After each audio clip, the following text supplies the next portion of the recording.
Sim. Boa noite, meus irmãos. Que a paz de Jesus possa envolver a todos nós e que sintamos então essas boas vibrações, essas boas energias chegando aos nossos lares, ao nosso trabalho, onde quer que cada um de nós esteja agora neste momento. Para que a gente comece essa noite, vamos aí fazer a leitura de uma mensagem do livro Sementes de Felicidade, a mensagem de número 76. Ela nos traz assim: a vida muito lhe dá. Você acha que tudo poderia ser diferente e que Deus deveria olhar mais para você. Mas pense melhor. Você já averigou o quanto tem recebido da vida? Já observou quantos estão em situação de prova maior? Não condene e não reclame. Procure adaptar-se ao ritmo da vida. A revolta transparece na face e lhe faz mal. Compreenda. Aceitar o ritmo da vida é começar a conquista da felicidade. E é tão interessante o que essa mensagem nos traz sobre aceitar o ritmo da vida, porque nós vamos perceber então que esse ritmo da vida é que tem relação com o nosso tema da noite, tem relação com as bem-aventuranças. E a gente vai conversar sobre isso no decorrer dessa noite, fechando então aí, encerrando o nosso terceiro MEAC, o mês espiritual Allan Kardec, que é um mês em que nós nos dedicamos a celebrar a existência de Kardec aqui conosco, também honrar e agradecer por todo o legado, por todo o conhecimento codificado, por toda a estruturação da doutrina espírita e também como uma forma de incentivar o estudo, incentivar a busca do conhecimento, mas a partir dessa pureza doutrinária. E para que a gente possa, então, dar início à reflexão dessa noite, vamos fazer a nossa prece. Rogando, amado Mestre Jesus, que possamos sentir a vibração, as luzes que nos são direcionadas, que possamos sentir também todo o teu amor que nos envolve, todo o teu carinho e cuidado que chega até cada um de nós, por meio de seus benfeitores, por meio dos trabalhadores espirituais, e que possamos então elevar os nossos pensamentos, os nossos sentimentos para a compreensão do teu ensinamento. Que este ensinamento possa chegar aos nossos corações, possa despertar o melhor de nós, trazendo força, ânimo, consolação, para que nós, espíritos imortais, possamos seguir adiante, possamos caminhar com passos firmes e fortes no caminho que conduz a Deus nosso Pai, tendo sempre contigo, com você, com cada um de nós, os teus ensinamentos, levando, Jesus, a tua mensagem a partir das nossas ações, a partir da nossa prática. E que assim seja. Vontade é tanta, de estar com Jesus que na hora da prece a gente até se confunde ali nos pronomes. Muito bem. Vamos então falar sobre as bem-aventuranças a partir desse conhecimento que a doutrina espírita nos traz. E quando a gente fala sobre as bem-aventuranças, é interessante observarmos e algo sobre o nosso codificador, observarmos sobre Allan Kardec. Allan Kardec ele tinha o maior amor pelos textos evangélicos, a maior consideração, ao contrário do que muitos dizem. Quando a gente olha ali o item 59 de O Livro dos Espíritos, nós vamos observar o comentário que Kardec faz sobre a Bíblia. Aqui, em dado momento, levanta-se esse questionamento. A Bíblia, então, seria um erro? E Kardec coloca que não, que o problema, o erro estava nas deturpações que foram feitas no decorrer do tempo e também nas interpretações que foram trazidas a partir do que estava ali contido na Bíblia. Tanto que nós vamos perceber que o Evangelho segundo o Espiritismo, ele vai, então, nos presentear trazendo de maneira muito clara, de maneira muito transparente, os ensinamentos de Jesus que estão relacionados aí ao tão conhecido Sermão do Monte, Sermão da Montanha, ou ainda como as Bem-aventuranças. Kardec dedica 5 capítulos do Evangelho, começando pelo 5º capítulo, continua no 7º, no 8º, no 9º e no 10º, pegando versículos desse Sermão do Monte, do Sermão da Montanha, que está aí contido no Evangelho tanto de Lucas quanto Mateus, e trazendo ali para nós de uma forma mais aprofundada, com uma linguagem mais esclarecida, para que nós pudéssemos ter toda essa compreensão, dada a importância desse tema. Muitos estudiosos vão falar que o Sermão da Montanha ou o Sermão do Monte é ali o coração da Boa Nova trazido pelo Cristo. Alguns estudiosos, eles vão trazer esse aspecto de tão importante é essa mensagem, essa reflexão e essa orientação que Jesus nos traz. Gandhi afirmou certa vez que se perdessem todos os livros sagrados, mas que se restasse ainda o Sermão da Montanha, nada teria se perdido. E agora nós vamos então observar e trazer esse entendimento sobre as bem-aventuranças que estão contidas aí no Sermão da Montanha. Quando a gente olha, Kardec vai trazer também, no 5º capítulo, quando ele começa a falar sobre as bem-aventuranças, tanto citações no Evangelho de Lucas quanto de Mateus.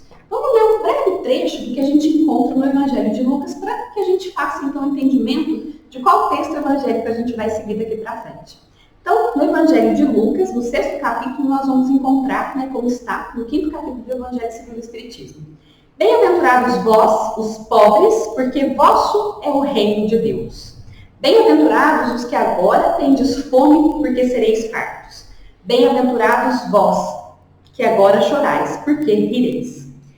Quando a gente olha para esse trecho do Evangelho de Lucas, gera uma certa inquietação. Porque talvez o nosso raciocínio seja, será que eu tenho que sofrer para ser feliz? Como assim, Porque ali está aquele que sofre, aquele que tem fome, aquele que chora. E se a gente continua ali pelos versículos 24 e 25, nós vamos ver então o que é falado sobre aquele que é rico, sobre aquele que está farto neste momento e aquele que ri agora, que algo ruim nos espera no futuro. E aí a gente colocaria assim, mas será que Deus faria diferença entre os seus filhos, entre os ricos e os pobres? Haveria então essa preferência de Deus? E a gente sabe que não. E é por isso então que agora a gente começa a olhar um pouco para o Evangelho de Mateus, para o 5º capítulo do Evangelho de Mateus. E quando a gente olha para o Evangelho de Mateus, a gente não vai recorrer ao texto agora, porque na sequência nós vamos ver, o que é que, qual que é a citação ali que Mateus traz que Jesus disse? Ele vai então dizer que ali, no Mar da Galileia, Jesus sobe ao monte e então ele começa a falar para aquele povo. E ele vai falando então sobre os pobres de espírito, bem-aventurados os pobres de espírito, bem-aventurados os que choram, os aflitos, vai falar também dos mansos, vai falar dos misericordiosos, dos puros de coração e vai falar também daqueles que têm fome, sede e amor à justiça, daqueles que são perseguidos por seguirem o caminho do Cristo. Vai trazer toda essa visão. E quando a gente olha então e lê o texto que se encontra no Evangelho de Mateus, o que nós vamos perceber? Que o Evangelho de Mateus trata o Sermão do Monte, ou o Sermão da Montanha, com maior profundidade. Enquanto ali, no Evangelho de Lucas, parece haver uma mensagem que fala mais do aqui, agora, uma mensagem mais imediatista, mais voltada ao momento presente, de nós aqui, esses seres encarnados, tanto que no versículo 17 do Evangelho de Lucas, nesse capítulo 6, o que ele vai falar? Ele vai falar, então, que Jesus desceu a um lugar plano, a uma planície.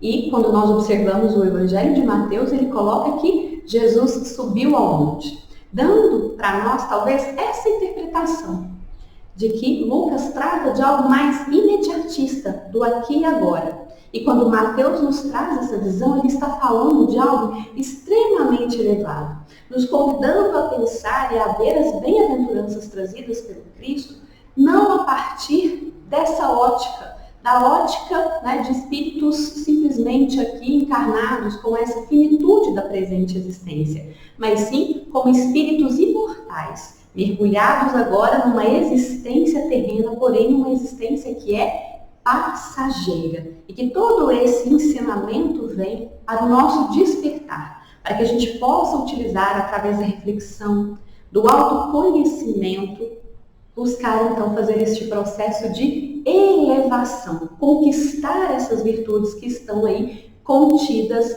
nessas bem-aventuranças. Essa seria então a diferença e esse convite, né, em que relata Mateus que Jesus subiu ao monte e então começou a proferir o sermão das bem-aventuranças.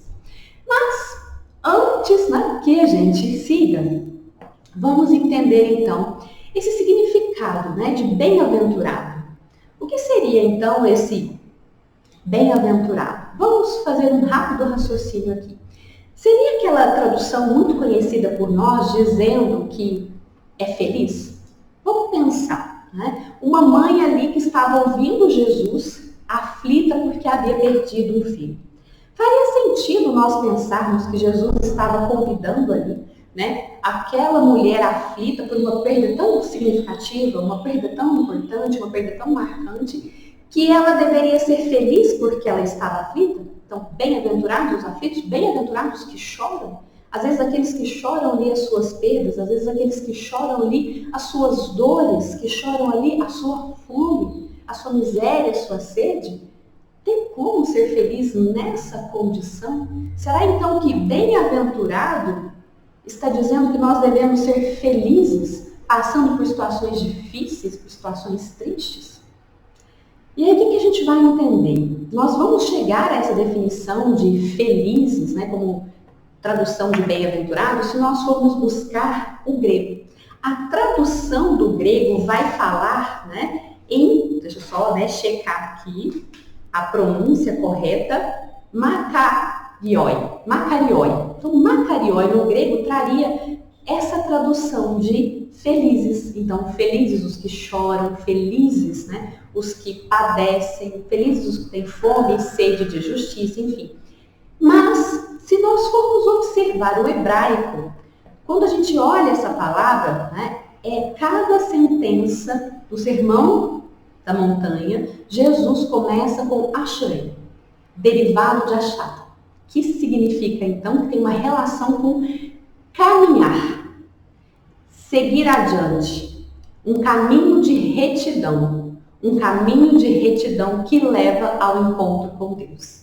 Quando nós vamos observando esses dois significados, o significado do feliz e esse do caminhar, de colocar-se em marcha, de seguir adiante, o que é que parece fazer mais sentido para nós? Pensando então que Jesus estava ali falando para um povo que estava sofrido, para um povo que estava ali oprimido, para um povo que muitas vezes era perseguido, que tinha seus entes queridos ali assassinados, que não podiam professar a sua própria fé. Qual seria então o significado que combina mais com Jesus, com esse contexto e com aquele momento? Esse significado de que Jesus fazia ali, ao falar de cada uma das bem-aventuranças, uma exortação àquele povo, convidando-os a seguir adiante. Então é como se ele dissesse: meus irmãos que estão em sofrimento, eu reconheço as suas dores, mas avante, vamos seguir, vamos persistir, vamos perseverar. Não desista, eu estou contigo, eu sigo ao teu lado. Não desista do caminho que conduz a Deus. E na verdade é como se ele, né, convidasse: avante, segue neste caminho que leva a Deus, ouvindo aquele que vos fala. Então, ouvindo Jesus, ouvindo essas orientações de Jesus, seguir forte, apesar das dores, apesar das injustiças, apesar da perseguição, apesar da opressão que sofriam, caminhe, não desista, continue a sua evolução, continue a sua jornada que leva até o Pai. Então, o Sermão da Montanha, as bem-aventuranças, na verdade, essa exortação que Jesus faz. Uma mensagem de consolo, uma mensagem de ânimo, uma mensagem de fé, para que nós possamos confiar na vida futura.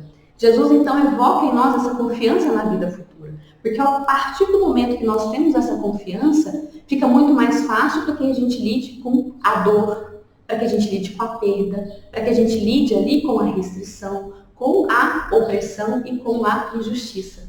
Porque nós não vamos desistir. Nós vamos, então, avante. Vamos seguir nesse caminho reto que leva a Deus, que leva ao nosso Pai. O caminho, gente, que leva a Deus, ele é reto, né? Não necessariamente significa que a gente faça ele de maneira linear. Por vezes a gente pega uns atalhos, né? A gente resolve aí entrar pelas portas largas. Mas se a gente seguir efetivamente o que Jesus nos trouxe, a gente vai fazer um caminho reto, um caminho sem obstáculos, no sentido de que todos nós chegaremos lá. Enfrentaremos dificuldades, mas todos nós chegaremos.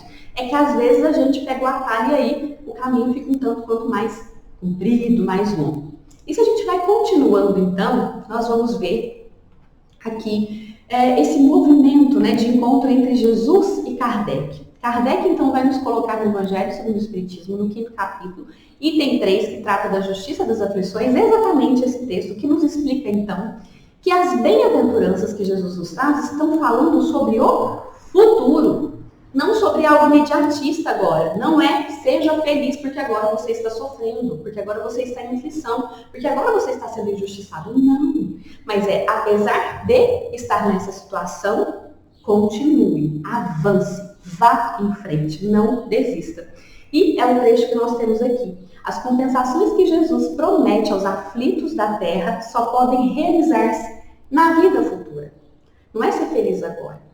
É trabalhar para ser feliz no futuro. Sem a certeza do porvir, essas máximas seriam um contrassenso. Ou mais ainda, seriam um engodo, seriam para nós uma enganação. Então não adianta, né, entender a bem-aventurança percebendo ou entendendo que essa compensação vai ser agora. Talvez ela não aconteça nessa existência. Talvez efetivamente numa próxima, no plano espiritual. Mas aqui é um ponto interessante, né? Que quando nós temos esse entendimento, quando nós temos o conhecimento da vida futura, quando nós entendemos que as aflições que hoje nos visitam podem ter causas atuais por nosso próprio comportamento, a conduta nessa existência, ou ser reflexo de existências anteriores, que quando nós perdemos, né, um familiar, um ente querido, quando ele parte antes de nós, na verdade, é uma separação temporária, que haverá um reencontro. Quando nós vamos entendendo ali que como é o sacrifício, né, mais agradável a Deus, que é tirar de todo o nosso coração todo o sentimento de rancor, de animosidade, todo o mau pensamento, né, contra o nosso irmão, que o que é solicitado de nós é algo muito leve e atingível por todos, que é a prática do amor, que é a prática da caridade. E quando nós vamos percebendo, então, que essa caminhada, que essa jornada que nos conduz até Deus, nosso Pai, ela depende pura e simplesmente de nós, das nossas escolhas, mas mesmo que quando nós escolhemos errado, teremos a oportunidade de reparar, de corrigir essa rota, por mais difícil que seja, por mais que Jesus esteja aqui falando da bem-aventurança no sentido da vida futura, já é possível a gente experimentar um pouco de felicidade. Já é possível, mesmo diante da provação, que a gente se sinta feliz, mas não aquela felicidade no sentido estático, daquela contemplação ou de toda aquela plenitude, mas a felicidade no sentido do esforço dinâmico, do esforço contínuo para que a gente desenvolva em nós as virtudes que nos farão um dia sermos efetivamente felizes. E aí assim a gente já consegue experimentar essa felicidade, principalmente quando a gente segue os ensinamentos de Jesus e faz o bem ao nosso próximo, faz o bem ao nosso irmão. Aí a gente já traz um pouco daquela felicidade, numa escala ainda bem reduzida, mas a gente já consegue vivenciar no aqui e agora, a partir dessa confiança na vida futura, desse entendimento que Jesus nos trouxe e Kardec deixou cada vez mais claro para nós. Muito bem, e aí o que a gente vai perceber então quando a gente começa a falar sobre as bem-aventuranças? Que nós podemos entender as bem-aventuranças como um caminho ascensional, um caminho de ascensão no sentido da nossa evolução, no sentido da nossa transformação moral. É como se cada bem-aventurança se conectasse à outra e uma bem-aventurança dá ali a base, propicia o desenvolvimento da virtude correspondente à próxima bem-aventurança citada por Jesus. Então vai havendo essa conexão. A partir do momento que nós conquistamos uma, estamos já aptos a conquistar a próxima, que vai servir também como base junto com a primeira, a conquista da terceira, e a gente vai então nesse caminho que leva a Deus, no caminho da nossa transformação, do nosso crescimento, da nossa evolução. E agora a gente vai ver, né, a primeira bem-aventurança que Jesus coloca no Sermão da Montanha, mas eu convido que a gente veja a primeira junto com a que vem na sequência e faça algumas reflexões sobre ela. Jesus então coloca na primeira bem-aventurança: bem-aventurados os pobres de espírito, porque deles é o reino dos céus. Bem-aventurados então aqueles que são humildes, aqueles que são simples, aqueles que não têm o desejo de superioridade, aqueles que não pensam e não desejam dominar ou ser superiores aos seus irmãos, aqueles que não são arrogantes, aqueles que reconhecem no outro um irmão na mesma igualdade, que olha para o outro e vê ali então um filho de Deus e não faz diferença. Esse é então o pobre de espírito, o humilde, aquele que é simples. E é interessante que quando nós, falamos sobre essa primeira bem-aventurança, que a gente vai poder observar é que ela tem uma relação muito forte com a próxima. Ela tem uma relação muito forte, então, com a segunda bem-aventurança citada. Opa, peraí que agora eu me confundi aqui. Que é: bem-aventurados os que choram, porque serão consolados. E aqui, que são esses que choram? São aqueles que estão aflitos, ou, na tradução mais próxima, seria o termo enlutados. Aqueles que estão ali sofrendo provações, sofrendo dificuldades das mais diferentes formas. Vamos observar aqui uma conexão. No Sermão da Montanha, Jesus coloca primeiro o pobre de espírito, o humilde, e depois ele coloca então os que choram, os aflitos. Quando o nosso codificador Allan Kardec vai pegar esses versículos e levar como capítulos para o Evangelho segundo o Espiritismo, para esse nosso entendimento, para o nosso aprofundamento, o que é que nós vamos ter? Kardec vai colocar para nós primeiro a bem-aventurança dos aflitos. Bem-aventurados os aflitos, bem-aventurados os que choram, porque serão consolados. E aqui a gente vê essa correlação muito próxima entre essas duas bem-aventuranças. Por quê? Porque muitas vezes, quando a dor chega, a gente ainda não é humilde. Muitas vezes, quando a dor chega, nós ainda somos arrogantes, nós ainda nutrimos ideias falsas de superioridade, nós ainda tentamos explorar o outro ou submetê-lo de alguma forma. E a dor, então, ela chega como essa mestra. Ela chega para nos ensinar. E vai então nos ensinando, e ela é tão democrática, porque a dor não é exclusivista. A aflição, não. A aflição visita, a lágrima, o choro, o milionário como o miserável. Visita tanto homens quanto mulheres, jovens e idosos, encarnados e desencarnados.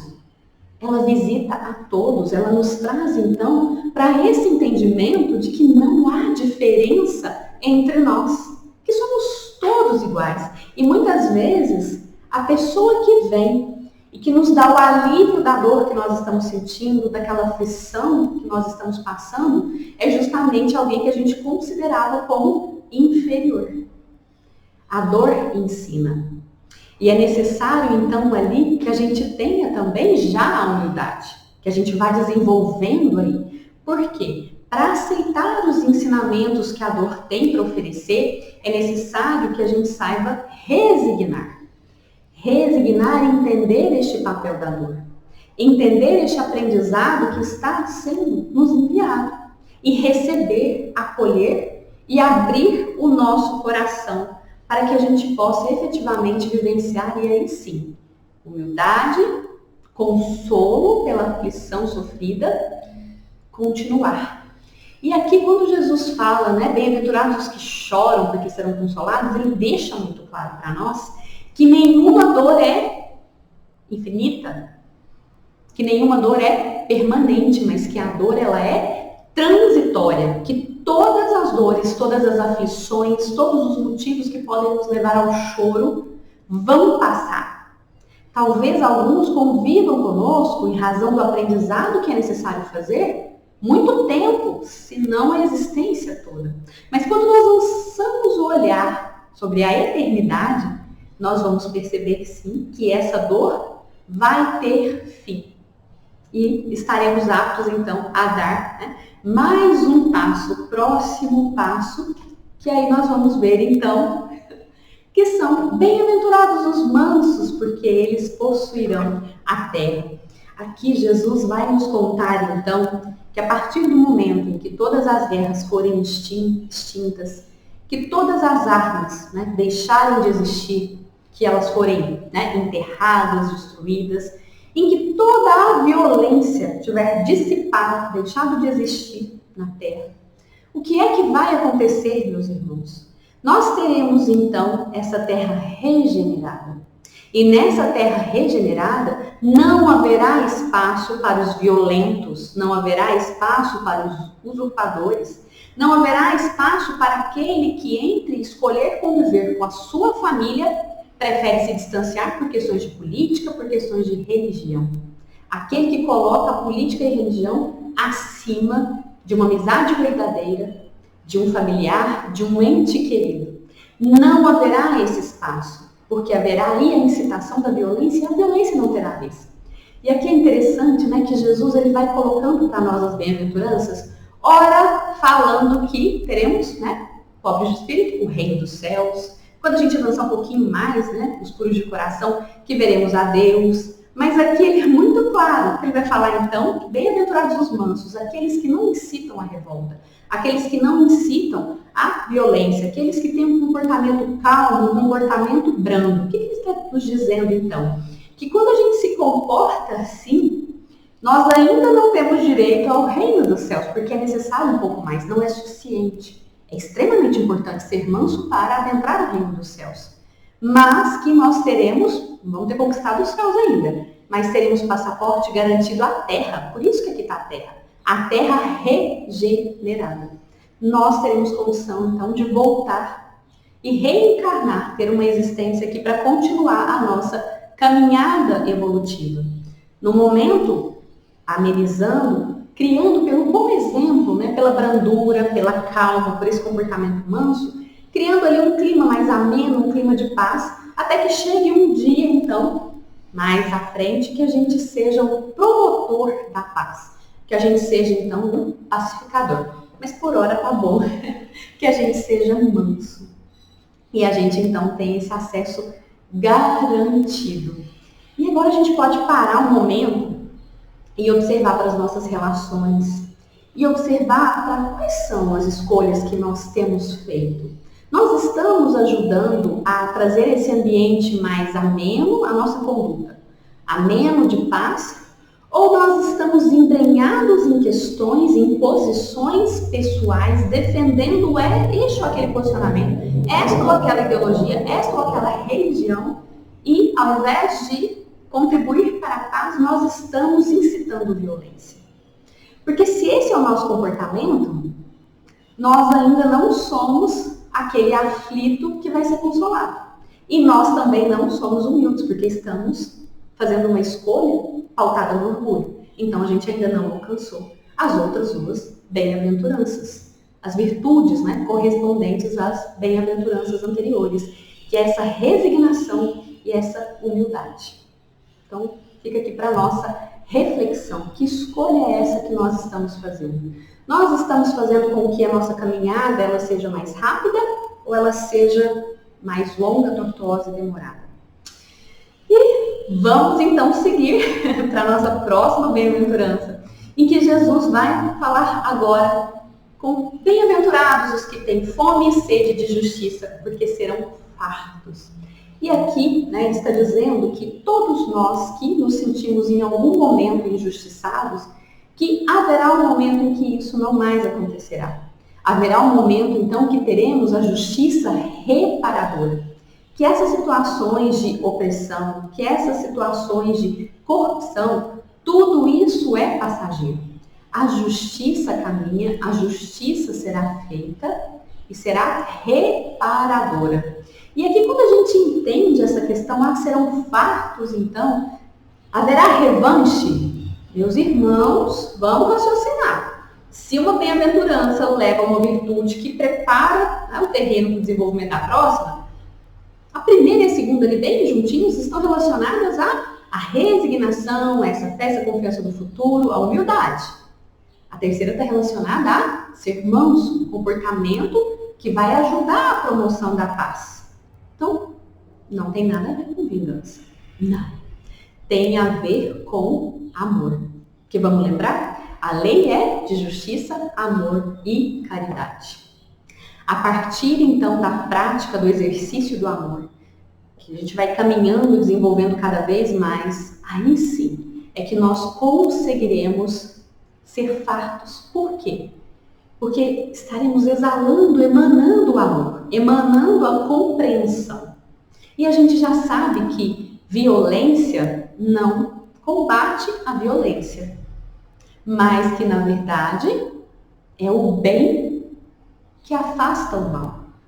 Então, esse aqui ser justo, neste momento, significa buscar a probidade, buscar a verdade, buscar a retidão na sua conduta e pautando-se pelo que o Evangelho de Jesus nos ensina, nos orienta, praticando sempre o amor em toda a sua potência, naquela que nós já conseguimos nesse momento. Nem que seja minimamente a compreensão do outro, nem que seja minimamente não revidar, não vingar, tá? Mas buscar aí esse crescimento, buscar esse desenvolvimento para sermos então um dia promotores da justiça. Mas por ora, um comportamento verdadeiro, um comportamento reto, um caráter, ilibado, uma conduta moral digna já é bastante suficiente para a colaboração, para preparar para que essa justiça maior aconteça em um dado momento. Esse é o nosso papel. E a gente vai avançar um pouco mais agora e vamos então falar bem-aventurados os misericordiosos, porque eles alcançarão misericórdia.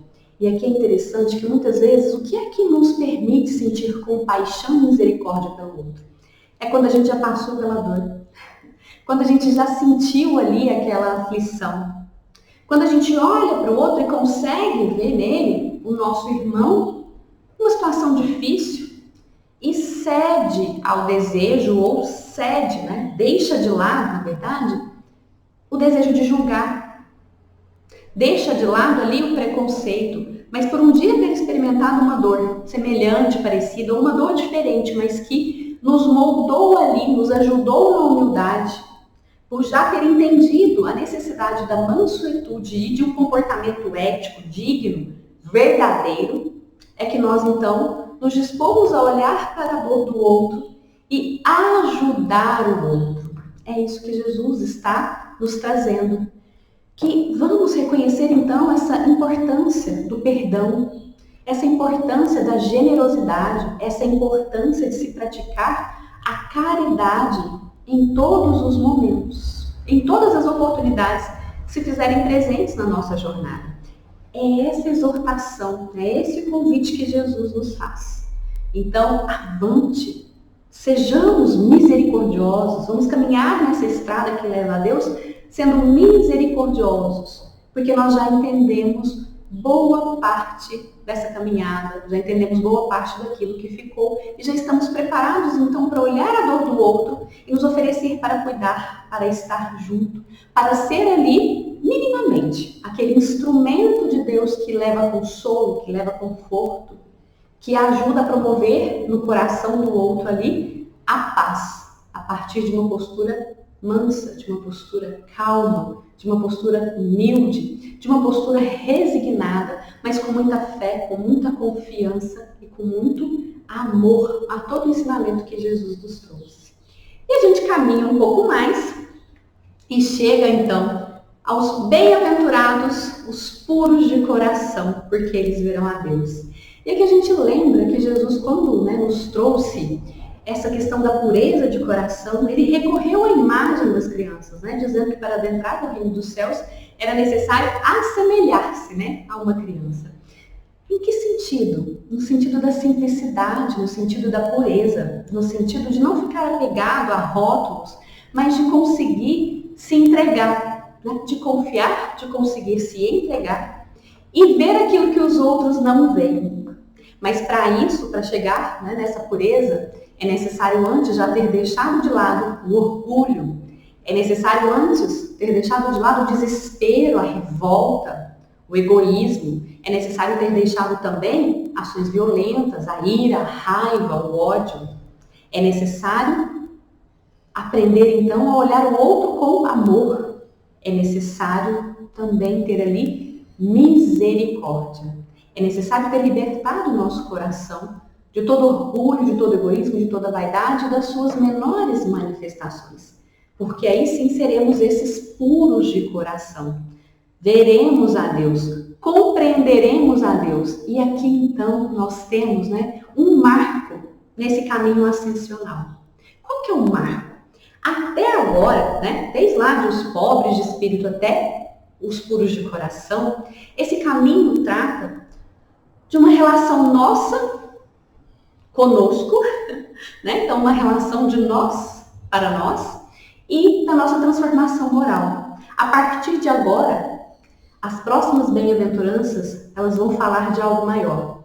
Então, daquele que já conquistou a pureza de coração, que já consegue entender, compreender Deus e se coloca a serviço de Deus.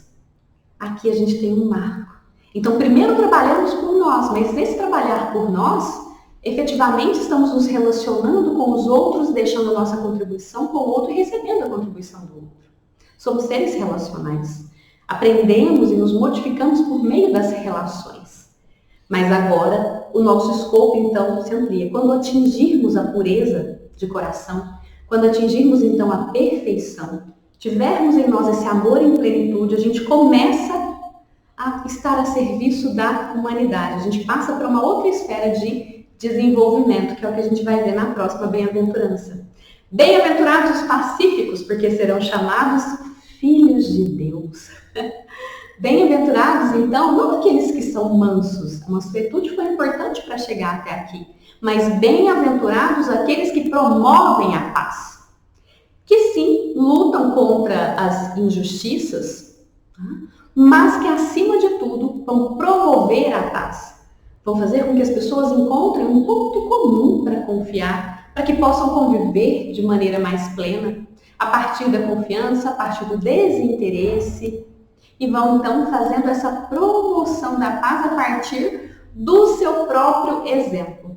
Esses são então, né, de forma bem sucinta, esses pacíficos, esses pacificadores, que muitas vezes vão abrir mão de si para poder deixar a sua marca, deixar o seu legado no mundo. E aqui talvez venham alguns nomes, né, na nossa mente. E seguindo um pouco mais, nós vamos falar: bem-aventurados os que padecem perseguição por amor da justiça, por aqueles, né, que amam a justiça, porque deles é o reino dos céus. O que Jesus está falando aqui? Que todos aqueles excluídos, assassinados, perseguidos, torturados, eles não fizeram, né, todo esse trabalho em vão, mas que eles deixaram sim a sua contribuição. A sua contribuição na busca da justiça, a sua contribuição na busca do amor, assim como ele, porque Jesus foi perseguido. Jesus foi assassinado injustamente. Mas ele estava ali agindo por um bem maior. Ali ele abriu mão, então, de qualquer questão pessoal, até por ser um espírito puro, né, da mais alta moralidade que já esteve entre nós. Então, ele fez tudo isso em razão e benefício da humanidade, para nos trazer os seus ensinamentos e deixar ali, até o último minuto, o seu exemplo de conduta e o seu exemplo também de perdão, nos ensinando que claramente esse é o caminho, que não importa o que façam conosco, a violência, o revide, nunca será a solução. Olha que ensinamento lindo. Então, que quando chegarmos neste momento, porque ainda estamos distante dele, de sermos esses, né, que serão perseguidos pelo amor a justiça, por buscar trazer esse reino dos céus aqui para a terra, em um mundo que ainda tem tantas pessoas egoístas, tantas pessoas orgulhosas, tantas pessoas opressoras, tantas pessoas que permitem que crianças passem fome, que pessoas morram de fome, que não ajudam aquele que está ali numa situação difícil, que está ali numa situação delicada, que não estende a mão, mas por vezes acaba, batendo o pé na mão do outro que está ali pedindo ajuda. Que esses que não forem compreendidos por este mundo terão sim, essa consolação no reino dos céus, porque já estarão trabalhando, juntamente a tantos outros espíritos elevados para promover, para colaborar nos desígnios divinos, nos desígnios de Deus, nosso Pai. Já estarão ali em uma outra compreensão, como é o caso de Jesus. E aí a gente avança então e vai falar, quando Jesus já alerta, olha, a partir do momento que você escolhe seguir o caminho do amor e da justiça, que você escolhe seguir o caminho de Jesus, esse caminho que leva, que conduz a Deus, nosso Pai, o que é que acontece? Haverá então as injúrias, haverá então as perseguições, haverá então as mentiras, as calúnias, aqueles que estiverem ali trabalhando com Jesus. Muitas vezes a pessoa não precisa nem se dizer cristã, nem dizer que ela está seguindo Jesus. Mas se ela tem aquela conduta reta, aquela conduta pautada no amor, no benefício maior, no benefício de todos, e não de um ou de outro, que não coaduna com a corrupção, que não coaduna com o julgamento, que não coaduna com o preconceito, ela já vai ser mal vista. Em alguns grupos, ela não vai fazer parte. Ela não será aceita. Então, o que Jesus está dizendo é que em algum momento que a gente já esteja ali, alinhado a Ele, vivendo os seus ensinamentos, que a gente não se importe com o que vem. E a gente realmente não vai se importar, porque o nosso nível evolutivo já será outro. Que a gente siga, que a gente persiga. Então é isso que está aqui.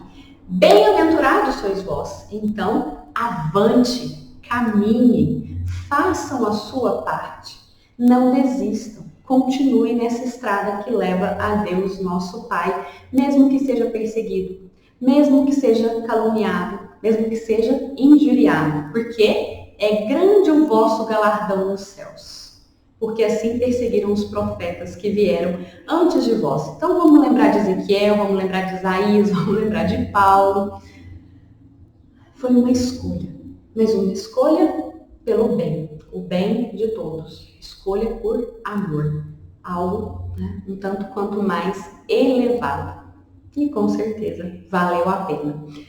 E caminhando um pouco mais, então, quando a gente chega nesse patamar, em que a gente já consegue fazer esses sacrifícios pessoais pelo bem de todos, pelo amor, pela justiça, o que é que acontece? Nós atingimos o ápice desse caminho ascensional, da nossa jornada evolutiva. É o ponto máximo. É o ponto ali, então, em que nós permitimos que os ensinamentos do Cristo guiem a nossa conduta, guiem os nossos pensamentos, guiem as nossas ações. E que a gente já não mais consiga separar o que é o Cristo e quem somos nós. Por quê? Porque o nosso comportamento estará tão alinhado com os ensinamentos de Jesus que nós estaremos consagrados a Jesus e consagrados também a Deus, nosso Pai, em que os nossos irmãos poderão ver em nós Deus, porque representaremos todo o amor, toda a bondade de Deus. Então, nós conseguiremos tocar o outro e o outro conseguirá também nos tocar. E nessa imagem, nessa troca mútua. E aqui a gente vai lembrar, não tem como não lembrar dessa passagem que está em Gálatas, que fala: já não sou eu quem vive, mas Cristo vive em mim. Esse é o movimento a ser feito. Que a gente viva tanto esses ensinamentos, que a gente busque esse caminho evolutivo, que essas bem-aventuranças, esse convite a caminhar, a marchar, a seguir em frente, apesar de toda e qualquer dificuldade que o mundo nos coloque, vamos falar a verdade. O momento que nós vivemos é um momento difícil. Se Jesus voltasse aqui agora, meus irmãos, muito provavelmente nós teríamos a repetição da história. Nós estaríamos crucificando, nós estaríamos assassinando Jesus. Mas a partir do momento que nós fazemos a nossa parte, mesmo que haja violência, mesmo que haja polaridade, mesmo que haja discurso de ódio, é uma escolha nossa. Nós não precisamos entrar na vibração do ódio. Nós não precisamos polarizar. Não. Nós podemos nos manter firmes, confiantes, seguros, avante nesse caminho que leva a Deus. E independente de ter sido dito há mais de 2000 anos, né, os versículos finais aqui, né, nós selecionamos, né, no Evangelho de Mateus ali, capítulo 5, dos versículos de 1 até 16 para trabalharmos. Então, os finais ali, o que a gente vai observar? É esse convite de Jesus para que a gente faça isso independente do que está ao nosso lado. Porque se a gente observar os primeiros cristãos ali no Império Romano, o que eles fizeram? Eles salgaram aquela terra, eles iluminaram aquela terra. E eles estavam ali com Nero. Eles estavam com vários outros imperadores sádicos, perseguidores. Mas eles não recuaram. Eles fizeram a sua parte, dando o melhor de si, acreditando, praticando, em nenhum momento precisando recorrer à violência. Na verdade, todos os relatos que nós temos daqueles cristãos que muitas vezes iam ali, né, até aqueles coliseus romanos, enfim, aquele show, né, de atrocidades, eles iam como? Cantando. Muitos entoavam cânticos, muitos entoavam louvores, porque tinham essa confiança na vida futura, tinham essa confiança em Jesus.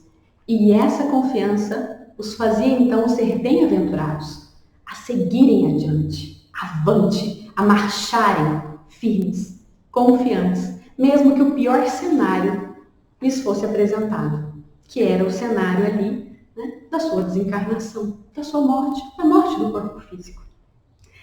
É isso então que Jesus nos convida, né, nessas passagens, nos versículos finais aqui desse trecho que nós selecionamos.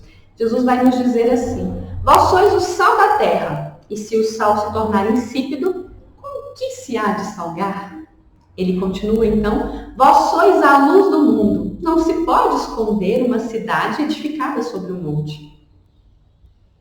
Não se acende uma candeia e coloca embaixo do alqueire, mas sim no velador, para que a sua luz chegue a todos. E aqui não é a luz do discurso, não é a luz do revide, não é a luz da violência, nada disso. Aqui é resplandecer a vossa luz por meio das nossas boas obras. É essa luz que deve resplandecer. E qual é a luz mais profunda, verdadeira e genuína que habita em nós? É a nossa centelha divina, é o amor.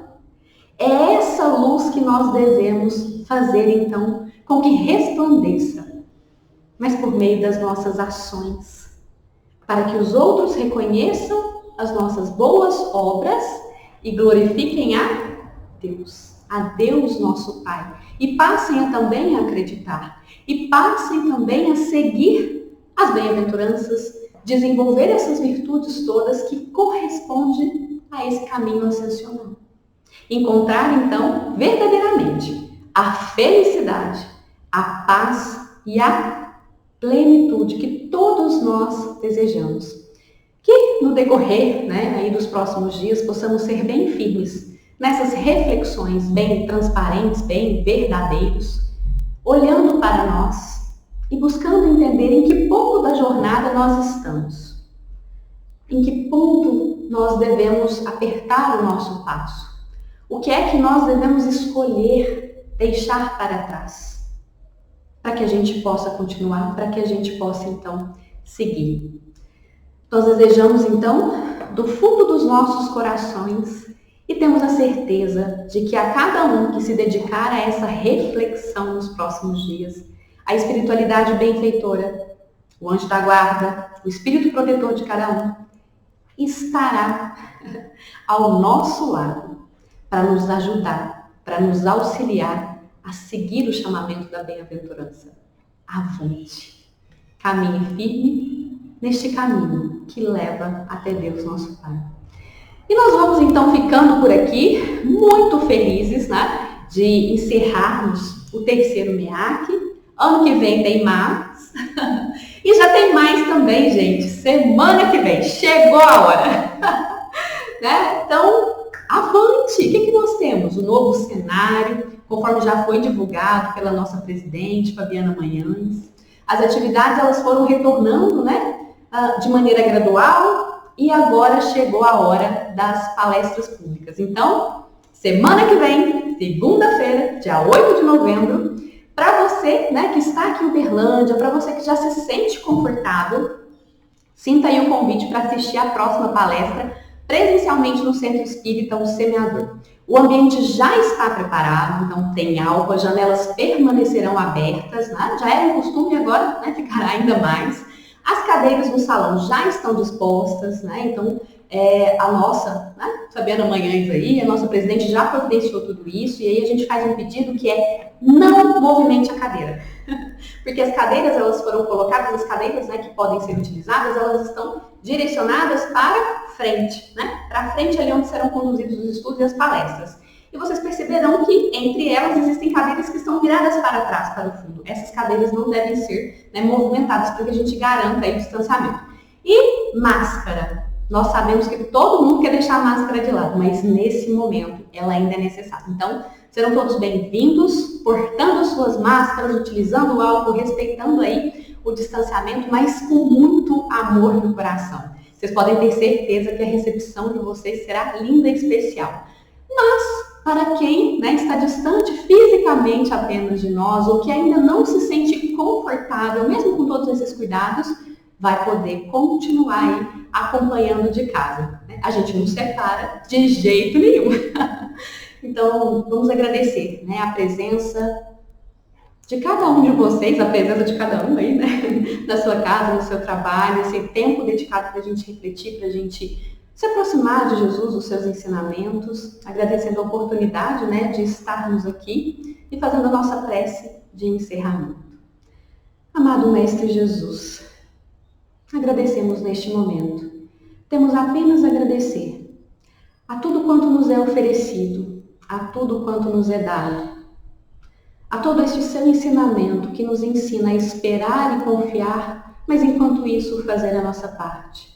Neste momento nossos corações estão em festa, porque valeu a pena esperar, valeu a pena confiar, valeu a pena fazer o nosso trabalho interno, íntimo, de transformação, de aprendizado, com todo este contexto que o mundo viveu e que nós ainda estamos vivenciando. Que nós possamos, então, refletir sobre as mudanças que ainda nos são necessárias, sobre a nossa transformação moral. Que possamos, então, ser abertos, transparentes, receptivos, contando com a ajuda dos nossos anjos da guarda, espíritos protetores, nos lembrando também de prestar atenção aos encarnados que estão ao nosso lado. Muitas vezes, o caminho, a direção, a palavra que nós precisamos será trazida por um destes irmãos. Será um emissário que nos trará. Que possamos ter o coração aberto, a nossa mente também tranquila, separando sempre o joio do trigo, principalmente em nós, no nosso comportamento, na nossa conduta. E que nesse exercício possamos, então, produzir muitas luzes e que essas luzes possam ser direcionadas pelos teus benfeitores a todos aqueles que necessitam, nas mais diferentes situações, estando encarnados ou desencarnados, onde quer que se encontrem, que possam sentir um alívio, que possam sentir um bálsamo, mas que possam sentir também este chamado: bem-aventurado, avante, siga, persista, persevere, não desista, e que esses nossos irmãos, assim como nós, possamos ouvir também ao final a tua voz falando forte aos nossos corações: eu sigo contigo. E nessa certeza, agora sim nós rogamos pela fluidificação das águas, que elas possam receber o remédio, o bálsamo salutar e necessário a cada um daqueles que as colocou para receber estes frutos. Amado Mestre Jesus, mais uma vez, obrigada. E que assim seja.